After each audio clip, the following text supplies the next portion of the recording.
हाँ भाई, नमस्कार आप सभी को। मैं आप अपना वीरकादन स्वागत करता हूँ अपनी सीरीज में पार्ट 2 में ईडियम्स एंड फ्रेजेस में। उम्मीद करता हूँ कि बहुत अच्छे होंगे, पढ़ाई अच्छी चल रही होगी। लास्ट में भी हमने काफ़ी ईडियम्स जो थी पार्ट 1 में, वो हमने लगभग 20 के करीब ईडियम जो थी उन्हें डिस्कस कर ली थी। तो आगे हम जो आपके सामने ईडियम जो है आपके सामने 21 के ऊपर स्कोर हम जस्टिफाई करेंगे। आ जाओ, क्वेश्चन नंबर 21 आपके सामने लिख रखा है, द न्यू लॉ में open A can of worms. आपने है ना, इस open A can of worms का आपने क्या बताना है, मीनिंग बताना है। बेसिकली एक ईडियम है और इसका मीनिंग आप जब जस्टिफाई करते हैं मेरे भाई, तो इसको हम कहेंगे, वो कहेंगे रिवील हिडन प्रॉब्लम्स। मतलब छिपी हुई जो प्रॉब्लम्स है ना, उसको क्या करना मेरे भाई, रिवील करना। ठीक है, आगे आपके सामने लिख रखे हैं, वो लिख रखे हैं सी इज ऑलवेज क्राइंग और स्पिल्ट मिल्क। ट्रिपल स्टार लगा लेना, चाहे कोई भी पेपर देना हो आपने। और इसको हम कहेंगे मेरे भाई, वो कहेंगे, एक कहावत आपने सुनी होगी, अब पछताए होत क्या जब चिड़िया चुग गई खेत। उसी को हम कहेंगे टू रिपेंट, या इसी को आप बोल सकते हो regretting past mistakes is known as crying over spilt milk बोल सकते हो आप। आगे आपके सामने 23 के ऊपर, ही is A dark horse in the competition. Dark horse competition का मीनिंग क्या होगा, आप ये मान सकते हो कि एक हिंदी में आपने एक वर्ड सुना होगा, अप्रत्याशित जीत। एकदम से कोई विनर निकल के आता है ना, उसी को हम कहेंगे डार्क हॉर्स। यानी आप कहना चाहो तो इसको हम क्या कहेंगे, an unknown but capable person is known as a dark horse कहेंगे। ठीक है, अगले वर्ड की तरफ चलते हैं अपन, और इसको हम कहेंगे she has a heart of gold. ठीक है, she has a heart of gold, इसका मतलब क्या होगा भाई, सोने का दिल होने का मतलब है कोई इंसान दयालु होगा, उससे को हम क्या कहेंगे, इज वेरी काइंड। यानी B for Bombay is the correct answer. क्या हो जाएगा, बी फॉर बॉम्बे जो है ना आपका, वो बिल्कुल ठीक हो जाएगा। आगे आपके सामने लिख रखा है 25 के ऊपर, do not add fuel to fire. Triple star लगा लेना इसको। ठीक है, और एड फ्यूल टू फायर का मतलब क्या निकलेगा, हिंदी में कहावत सुनिए, आग में घी डालना। इसका मतलब कोई मैटर है उसको और वर्स बनाना is known as add fuel to fire. इसको क्या कहेंगे, एड पेट्रोल गलत है, सोल्व प्रॉब्लम गलत, स्टार्ट कुकिंग कुकिंग गलत है, तो आंसर क्या हो जाएगा, मेक मैटर वर्स कहना बिल्कुल ठीक रहेगा। ठीक है, आगे चलता हूँ मेरे भाई 26 की तरफ, he did it in cold blood. Cold blood का मतलब क्या होगा, इसको हम कहेंगे, वो कहेंगे कामली एंड डिलिबरेटली। यानी ए फॉर एप्पल जो है ना, आपके लिए करेक्ट आंसर हो जाएगा। ठीक है, आगे लिख रखा आपके सामने 27 के ऊपर, और इसको देख लेते हैं, went down the drain, his career went down the drain, बर्बाद हो जाना, टू रून। और एक एडियम और पेपर में पूछी जाती है, जिसको हम कहेंगे go to dogs, go to dogs. तो इसका भी मीनिंग क्या निकलेगा मेरे भाई, वाज रूड। यानी सी फॉर चाइना, क्या हो जाएगा आपका, C for China is the correct answer. ठीक है, आगे चलते हैं 28 और 29 की तरफ, और 28 पे लिख रखा है she was on the fence about the decision. On the fence का मतलब क्या होता है, मान लो ऑन द ये फेंस है और आप यहाँ बैठे हो, इसका मतलब आप डिसाइड ही नहीं कर पा रहे कि कौन सी तरफ जाना है। इस साइड भी जा सकते हो और इस साइड भी जा सकते हो, अरे हाँ और ना। तो यही क्या हो जाएगा आपका मेरे भाई, अपोज्ड गलत है, एग्रेसिव गलत है, मेकिंग ए फेंस गलत है, बी फॉर बॉम्बे अनडिसाइडेड। क्या कह देंगे इसको हम मेरे भाई, अनडिसाइडेड बोल देंगे। ठीक है, आगे लिख रखा है he was over the moon. इसको हम क्या कहेंगे, इसको हम कहेंगे मेरे भाई एक्सट्रीमली हैप्पी। क्या कहेंगे इसको हम, extremely happy over the moon, चांद से भी ऊपर खुशी।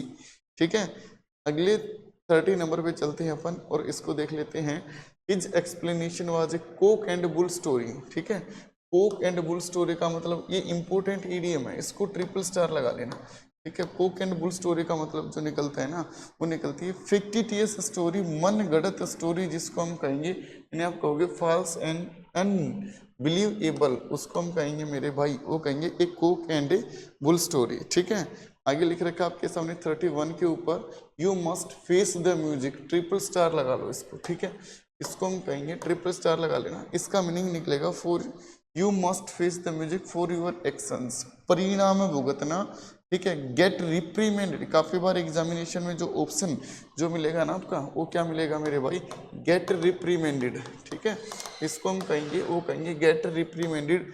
इसमें आंसर हो जाएगा अपना B for Bombay, accept the consequences, accept the consequences. Next we have idiom 32, they have an axe to grind, it is the most important idiom, you mark triple star for this idiom. Okay, answers की तरफ चलेंगे अपन। तो N XC to grind का मतलब क्या होगा, जो personal motive होगा, ठीक है, प्राइवेट इंटरेस्ट जो होगा ना, प्राइवेट इंटरेस्ट जो होगा उसको हम क्या कहेंगे मेरे भाई, एन एक्सी टू ग्राइंड। यानी आपका आंसर क्या हो जाएगा, ए पर्सनल मोटिव, यानी B for Bombay is the correct answer. 33 की तरफ चलते हैं। He got the promotion by hook और by crook, most important idiom है भाई। और इसका मतलब क्या निकलेगा, वो निकलेगा किसी भी तरीके से कोई काम हो जाना चाहिए, ठीक है ना, किसी भी तरीके से। और ये काफी बार एग्जामिनेशन में देखने को मिलेगी।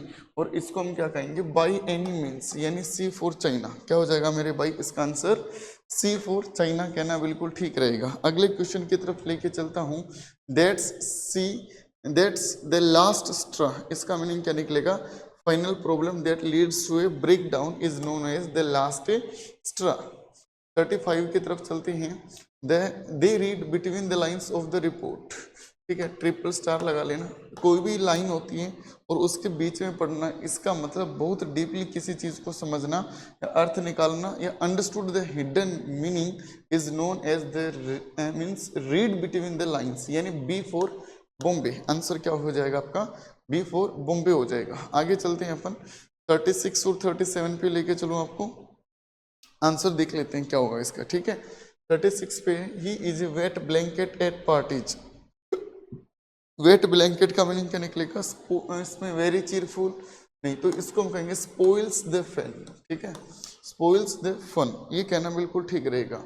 आगे लिख रखे the idea is up in the air, इसको हम क्या कहेंगे, हवा में आइडिया है, इसका मतलब सर्टेन है ही नहीं, और सर्टेन नहीं है तो इसको हम कहेंगे अनसर्टेन, यानी C for China is the correct answer, ठीक है।